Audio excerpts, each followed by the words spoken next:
இந்த மாநாடானது தமிழ்நாட்டில் இருக்கக்கூடிய பல்வேறு வேளாண்மை பிரச்சனைகளை எல்லாம் முன்வைத்து இந்த கோரிக்கை மாநாடாக இது நடந்து கொண்டிருக்கிறது. ஆளுகின்ற இந்த திராவிட மாடல் அரசுக்கு செவிக்கு செல்லுமோ செல்லாதோ தெரியவில்லை. ஆனால் இங்க குடிமி இருக்கிறவருடைய கூக்குரல் உரல் அந்த செவிடன் காதான அந்த முதல்வருடைய காதிற்கு செல்லும் என்ற அடிப்படையில் இந்த மாநாடு அமைந்திருக்கிறது. நான் நெடுநேரம் எடுத்துக்கொள்ள விரும்பவில்லை. ஒரே ஒரு கருத்தை சொல்ல விரும்புகிறேன். இன்றைக்கு தமிழகத்தில் எத்தனையோ விவசாய சங்க தலைவர்கள், எத்தனையோ அரசியல் கட்சி தலைவர்கள் இருந்து கொண்டிருக்கிறார்கள், ஆண்டு கொண்டும் இருக்கிறார்கள், ஆண்டும் இருக்கிறார்கள். நெய்வேலியில் 2 சுரங்கத்தை எடுத்த பிறகு 3வது சுரங்கத்தை எடுக்க அங்கே அந்த நெல்சி நிர்வாகம் விளைநிலங்களை ஆர்ஜிதம் செய்த போது ஒரு பிடி மண்ணை கூட விடமாட்டேன் என்று பல்லாயிரக்கணக்கான உழவர்களை ஒன்று சேர்த்து என்எல்சி நிர்வாகத்திற்கு முன்னால் போராட்டம் நடத்தி அந்த போராட்டம் நடத்துகிற போது காவல்துறை சார்ந்தவர்கள் தடியடி பிரயோகத்தை நடத்தினார்கள். வஜ்ரா வாகனத்தை விட்டு தண்ணீரை அடித்து கூட்டத்தை கலைக்க முற்பட்டார்கள். நாங்கள் களையவில்லை. 1 வார காலம் சாலை மறியல் என்றால் 12 நாட்கள் தொடர்ந்து சாலை மறியலை நடத்தி 21 பேரை களப்பலியிட்டு 108 ஜாதிக்கு சமூக நீதியை நிலைநாட்டிய மருத்துவர் ஐயா அவர்களுடைய வழியிலே வந்தவர்கள் நாங்கள் என்று அந்த போராட்டத்தை நிரூபித்து காட்டினோம். காவல்துறையை கைது செய்து மாதை விடுதலை செய்தார்கள். ஒன்றை சொல்ல கடமைப்பட்டிருக்கிறேன். போக்குவரத்து தொழிலாளர்கள் போராட்டம் நடத்துகிறார்கள், வேலை நிறுத்தம் செய்கிறார்கள்.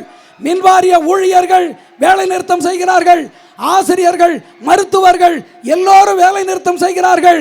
இங்கே குடிமி இருக்கிற உழவர்கள் ஒரு 6 மாத காலம் நான் கீரையை விளைவிக்க மாட்டேன், காய்கறியை விளைவிக்க மாட்டேன், எண்ணெய் வித்துகளை விளைவிக்க மாட்டேன், நெல்லை விளைவிக்க மாட்டேன், கரும்பை விளைவிக்க மாட்டேன், பருத்தியை விளைவிக்க மாட்டேன் என்று வேலை நிறுத்தம் செய்துவிட்டால் எந்த கொம்பாதி கொம்பனாக இருந்தாலும் கஞ்சி குடிப்பதற்கு கூட கஞ்சி கிடைக்காது.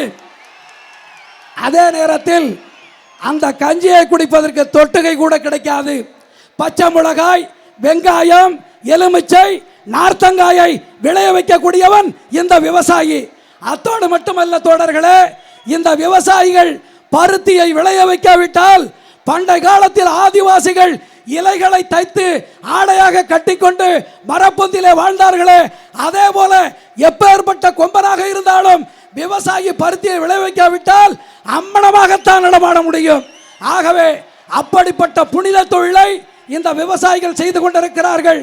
விவசாயிகளுக்கு குரல் கொடுக்க இன்றைக்கு மேடையில் இருந்திருக்கக்கூடிய சமூக நீதி காவலர் மருத்துவர் ஐயா அவர்கள் 40 ஆண்டு காலம் போராடுகிறார்.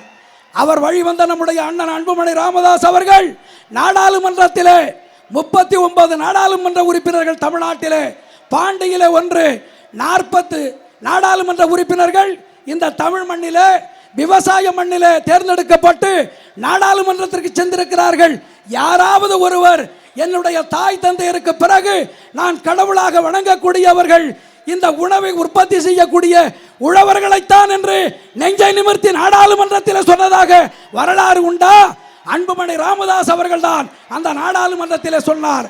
அப்படிப்பட்டவர் இன்றைக்கு இங்கே வந்திருக்கிறார். நான் ஒன்றை சொல்ல கடமைப்பட்டிருக்கிறேன். பசித்தவனுக்கு தான் பசியினுடைய அருமை தெரியும். பசித்தவனுக்கு புளிச்சேப்பக்காரனுக்கு பசியினுடைய வழி தெரியாது. ஆகவே விவசாயிக்குத்தான் விவசாயினுடைய நலன் தெரியும், குறை தெரியும். ஆகவே இந்த நாட்டில் நலிந்து வருகிற விவசாயத்தை, கேட்பாரற்று கிடக்கக்கூடிய உழவர்களை, மண்ணை பாதுகாக்க வேண்டும் என்றால் ஒரு விவசாயி இந்த நாட்டை ஆள வேண்டும். அந்த காலம் நெருங்கி கொண்டிருக்கிறது தோழர்களே. எல்லோரும் ஒன்று சேர்வோம், ஜாதியை கடப்போம், மதத்தை கடப்போம், அரசியலை கடப்போம், ஒன்றாக இணைவோம். ஐயா கரத்தை, மருத்துவர் அன்புமணி ராமதாஸ் கரத்தை வலுப்படுத்துவோம் என்று கூறி விடைபெறுகிறேன். நன்றி, வணக்கம்.